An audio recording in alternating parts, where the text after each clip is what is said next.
Yeah, Mike, right now, Highway 177, you can see that semi-truck is teetering on that overpass. It's actually about half the cab of the trailer is on the overpass, and as Travis will pan to the right, one completely got blown off the overpass, and there it is. There's his contents.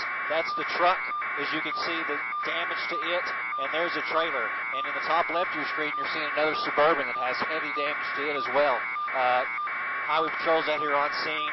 Look, I just now see that black car, that black pickup truck right there in the bottom left of your screen. We'll get around on it. It looks like it got smashed by the truck as it got blown over the overpass. So the wind here, this is no joke. When we say get off the road, get in your area, this really is.